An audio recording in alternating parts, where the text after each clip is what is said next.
Bonjour et bienvenue, je m'appelle Blanche. Cette vidéo marque le début d'une nouvelle série sur ma chaîne, une série spéciale livres. Ça fait des années que j'écoute des livres audio avec Audible, donc je t'ai préparé un florilège des livres qui ont le plus changé ma vie, avec plein de thèmes différents, un thème par vidéo. Aujourd'hui, c'est le thème des finances, donc si tu me connais sur les réseaux, tu sais que avec ma communauté, on fait le challenge zéro dépense pour reprendre le contrôle de ses finances. Et tout ce que je sais sur la finance, je ne le sors pas de mon chapeau. J'ai lu beaucoup de livres.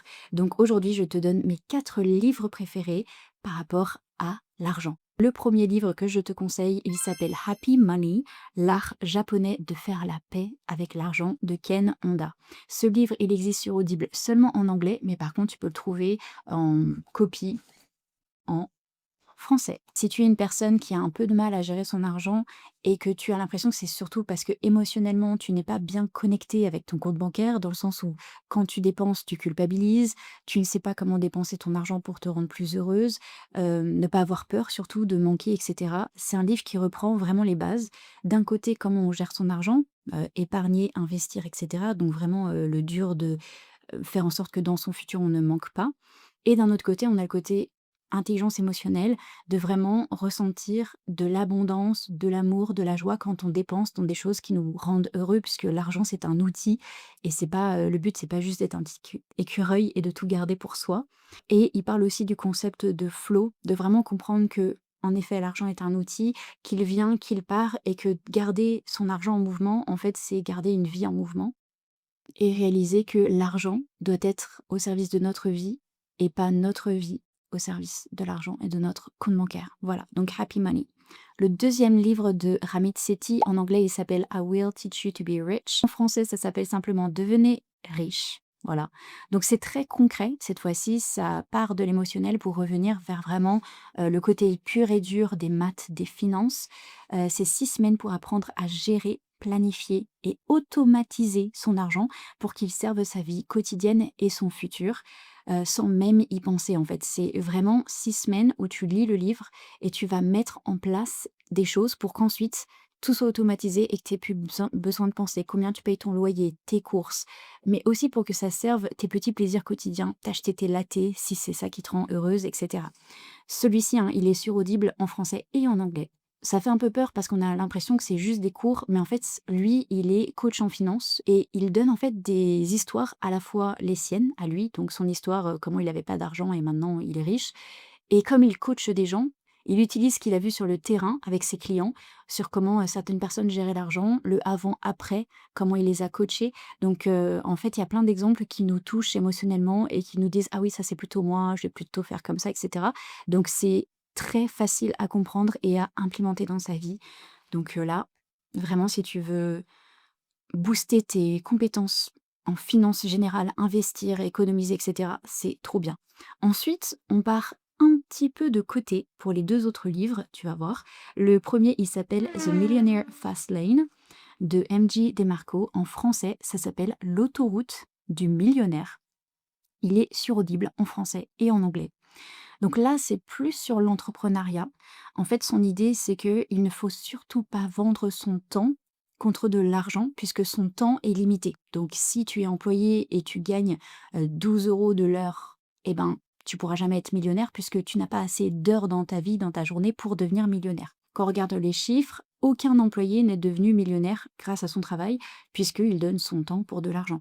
Donc il est vraiment en train d'expliquer ce shift entre salariat et devenir entrepreneur. Ce que j'ai aimé dans ce livre, c'est qu'on découvre vraiment la façon dont les riches pensent, à leur quotidien, à leur façon de créer de l'argent, de la richesse, et cetera, de scaler leur business. Et là, on découvre à quel point on a été façonné par un système où nous, on pense en tant que salarié et que lui, sa façon de penser et la façon de penser de ses amis millionnaires est complètement sur le côté et c'est comme ça qu'ils deviennent et restent millionnaires sur le long terme. Donc voilà, si tu t'es demandé comment ça se passait dans leur tête, ce livre est vraiment passionnant.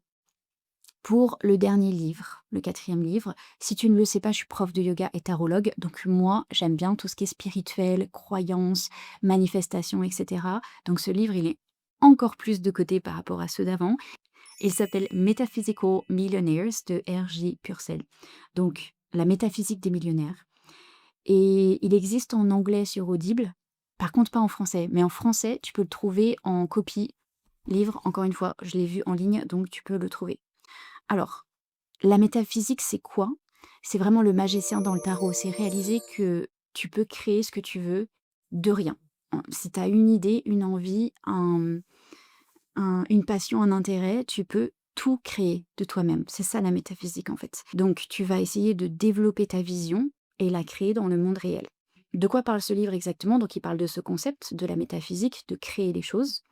Et moi, ce que j'ai trouvé absolument passionnant, c'est qu'il va utiliser des histoires de grands entrepreneurs, les plus grands, ceux qui ont créé Airbnb par exemple, et il va raconter leurs histoires. Donc à peu près tous les chapitres, il va commencer une histoire de quelqu'un qu'on ne connaît pas, expliquer vraiment où il est né, quel était son emploi en tant que salariat, quelle était sa base de finances, quelle a été son idée et comment est-ce qu'il l'a développée. Genre l'histoire de Airbnb, c'est passionnant. Comment c'est parti juste, enfin, tu verras si tu lis le livre. Et en fait, on dirait que c'est un livre très, fantaisie, tout ça et en réalité, on est embarqué dans des histoires qui sont vraies et on découvre comment les entrepreneurs, comment les gens qui ont créé des business énormes sont partis de rien et comment ils ont fait, en fait. Et ce que j'aime bien, c'est que au delà de juste dire: «Il était pauvre, il est devenu riche», on a vraiment tout le lien entre les 2 de comment est-ce qu'ils ont fait pour créer ça. Donc ils parlent du marketing, genre vraiment les actions qu'ils ont mis en place, à qui ils ont parlé, quel marketing ils ont fait, quel voyage ils ont fait, les prêts qu'ils ont fait à la banque. Enfin vraiment, moi je trouve que c'est toujours dommage parce que quand on voit des vidéos sur YouTube ou dans les livres où des gens nous disent: «Bah, mon studio de yoga marchait pas avant et maintenant il marche du feu de Dieu parce que je suis partie en week-end retraite et je reviens». Moi, je veux savoir quelles ont été les actions qui ont été mises en place pour que son studio de yoga fonctionne. Et là, dans ce livre, on a ça. On a vraiment ce lien entre le avant, le après et on découvre les petites actions qui ont été mises entre les 2. Donc voilà. Donc c'est vraiment de l'origine de l'idée, de la grande idée genre Airbnb, jusqu'à la création et ensuite l'expansion, de devenir millionnaire grâce à ça. Donc j'adore ce livre parce que juste de l'écouter ou de le lire, ça fait rêver, ça ouvre, les possibilités, dans notre tête par rapport à notre propre vie. Genre, ben, moi je peut-être je pourrais, voir plus grand, tout simplement.